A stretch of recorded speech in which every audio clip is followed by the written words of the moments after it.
morning. Vito Scarnecchia, the Abitano Group, or the Abitano, because I can't use group for right now. Today we're talking about 3 things you need to know and the highs and lows of last week's last 7 days sold homes in Santa Clara County. All right, let's get moving.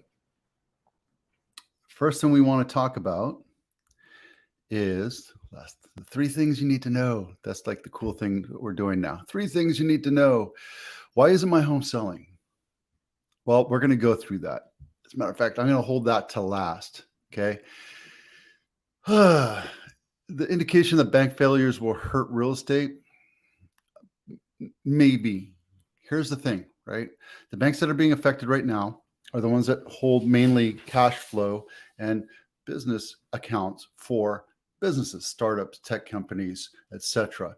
Yeah, some of them do write paper and write mortgages. Like Wells Fargo is starting to show signs of issues, which that's where I bank. I'm not really worried because I don't have any of my accounts over, better not, over $250,000. That's not here nor there. Will this affect real estate? Yes, in a way. It's going to affect us long term. And let me explain a little bit. It's kind of like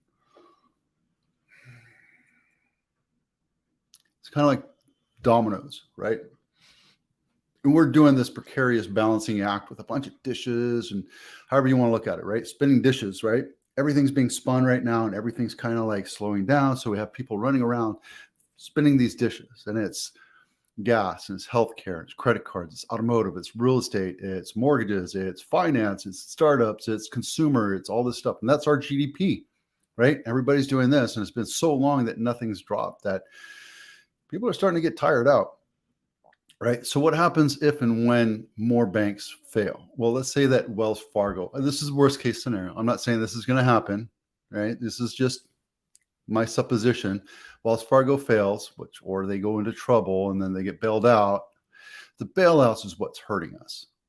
It hurt us in 2010, 11, 12. It's going to hurt us. It's been hurting us because how much money have we printed? And every dollar we print increases the inflation and it decreases the value of the dollar.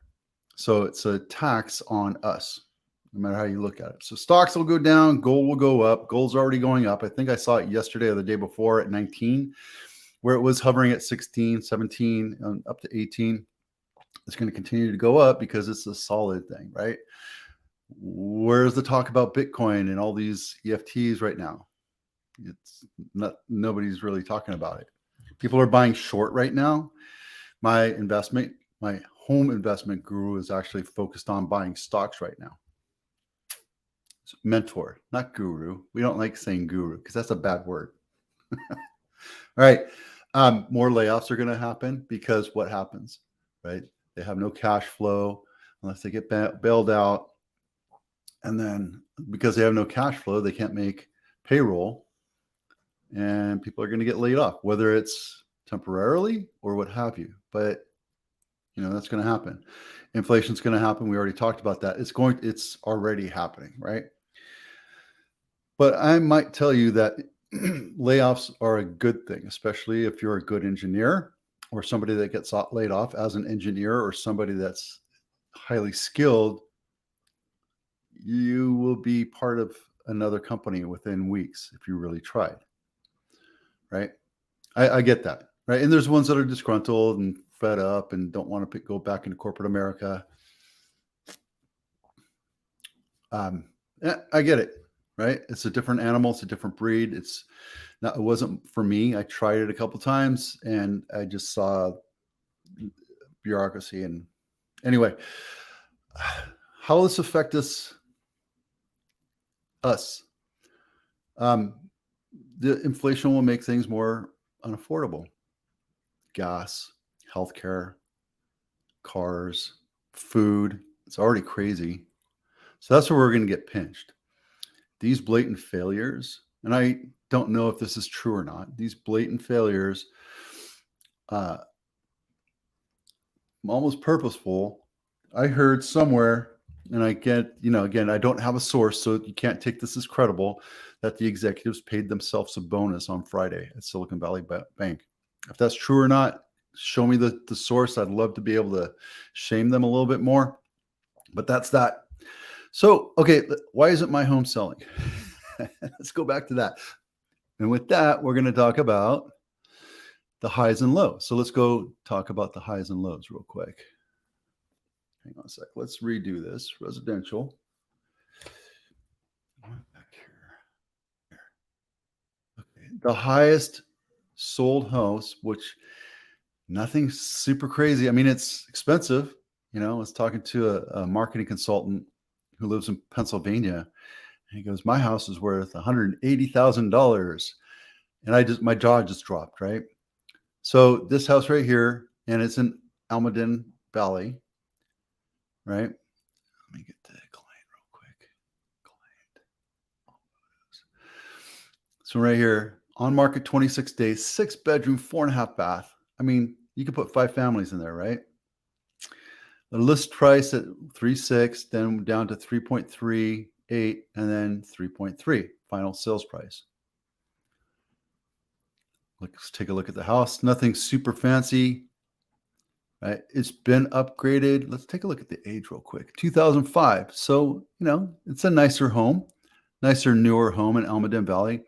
And you're not super close to, you're not super far away from all the major arteries. A lot of people complain about Almaden because the proximity to get anywhere takes a lot longer, especially if the further south you go, because people just drive like, I don't know, slow people without getting too insulting on Almaden Expressway. And they're just driving and looking at the views, it seems like, right?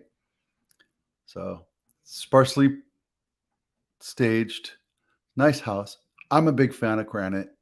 I know people like quartz. That's a cool thing, but I don't see the longevity in that. So a lot of pictures. Not a big fan of bathrooms. Let's see what the outside looks like. Okay, nothing big. Looks like they were trying to do something here, and I don't know. Nice work on the grass. Guys, it's crazy. It's crazy what you can get for $1 million these days. All right, let's take a look at the lowest priced one, which is right here, Witten.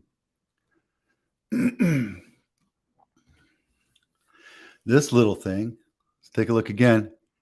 1,900 square feet, 5-bedroom, 2-bath, built in 1930, almost 100 years old. Look at this little tiny thing. It's like, I'll tell you, it's got to be like a Franken house, or they're lying about the square footage.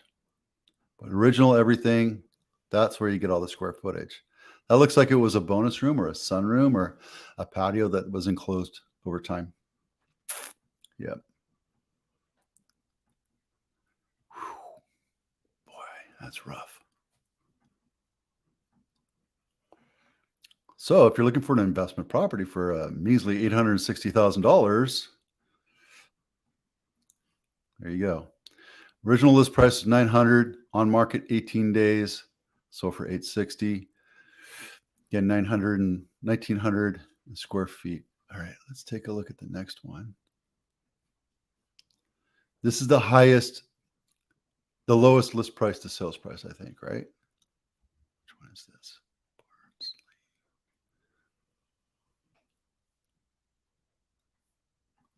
Oh, we just went there. Next. This one. I want to go to Montana first. There it is. All right, this is Montana, 124% or 24.2% over list price. The original list price, 1.248. Sold price, 1.5. Standard 60-year-old home built in 1963, 1,661 square feet, 4-bedroom, 2-bath. And this is on the other side of Almaden Expressway. Almaden Valley seems to be the winner this week. It's a standard ranch-looking house on a pie-shaped lot, which is nice. Yeah. Older, upgraded, or remodel kitchen. That's older colors right there. Carpet. And here's the thing, guys, right? It doesn't matter what you list it at. And that's going back to this whole thing. Why isn't my home selling? It doesn't matter what you list the house at. It doesn't matter. If you list low, you're going to get the house up to market condition. If you list too high, as per this one, based on its condition, location, and market condition, you're not going to sell your house. It's not going to sell at what you think it is. And I can kind of guess how this conversation went. Hey, I want you to sell my house. Yeah, no problem. What do you want? When do you want to move? Oh, I need to move tomorrow or next week, and I'm moving out of town. Okay, well, tell me about your house. Well, I upgraded the kitchen in 1980, and I have granite countertops. Oh, good. What else have you done to it? Well, not a whole lot. It still has popcorn ceilings. There's that light I don't like. Has solar, so we could sell it on solar. Well, is it leased? I think it's leased. Okay, but you can't add value to the lease. Still has popcorn ceilings. Okay, so when I go to do pictures, I want to make sure that everything is clean and clutter-free. Yeah, no problem. We'll get that done, no problem. Oh, and got to take a picture of the toilet because I replaced that back, 20 years ago. And don't mind the fact that there's no grate here. Actually, that's a lens cover because, yeah. So when I sell houses, I tell you, period, 3 things on any surface: a wall, a counter, a shelf. It doesn't matter. This right here can be stuck in the storage. This right here, this shows me that you're not ready to sell. I would not show this house just looking at the pictures, just because. Especially when it's priced at $2 million. Well, why do you think it's worth $2 million? Well, because it's the last house sold back in April for $2 million. Okay, but let's go take a look at it. Right. First of all, it's on Rasmus Circle, which is right next to Quimby, which is next to Evergreen High School. Not a bad thing. It's not a big deal because that's actually considered a frontage road, but Rasmus Circle. But again, you listed it in November 30th of 2022. The numbers are completely different from when we peaked out in April. And probably what happened was the agent said, let's list it low and see where the market brings it. No, I think my house is worth $2 million. I'm not going to take a penny less. Well, 30 days later, they said, why isn't my house selling? Why isn't my home selling? Well, because let's take a look at comps. Let's take a look at comps and see what they say. Yeah, you should be about 1.7. I can't afford that. I can't afford to go that low. I need at least 1.8. I need 1.9. So let's go 1.85 and see if we can push it up. Well, then we put it on market for a little bit longer at 1.85, and then nothing happens, and nothing happens, and nothing happens. And then the house just sits there. And you're blaming the agent because he's not doing enough to, he knows I'm reflecting on me here because he's not doing enough to sell your house when you're blocking him from getting the house sold. Again, guys, I don't know how to tell you this. The house will sell when it's listed correctly. If you list it too high, you're pushing away buyers. Buyers are not stupid. Buyers know what the market is. Buyers are going to look at that compared to 5 other houses and say that one's overpriced. Let's just not even bother. Buyers are going to go and say, hey, this house over here, which one? Montana. There's no way a house is going to sell for 1.3 in Almaden Valley. And I know that. But let's listen and see where it goes. Get it sold in 3 days. They probably had 15 offers. Why go through the drama of saying, I think it's worth XXX? You can't tell me that it's worth XXX. You know, I've only been doing this almost 20 years. At the same time, you come and tell me that it's worth XXX. My response to that is, and always has been, sellers determine the list price, buyers determine the sold price. And it's important for you to understand that. Because when you're too expensive, people are going to go away. They're going to choose something else because they have choices. We have less inventory, but there's still choices for them. And it might not be within a 1 mile radius, right? You have to see the big picture. They're thinking Blossom Valley, Almaden Valley, and Silver Creek. And they're looking at us. And if we're not priced correctly, because they're going to do comps on this house, on your house, they're going to move on.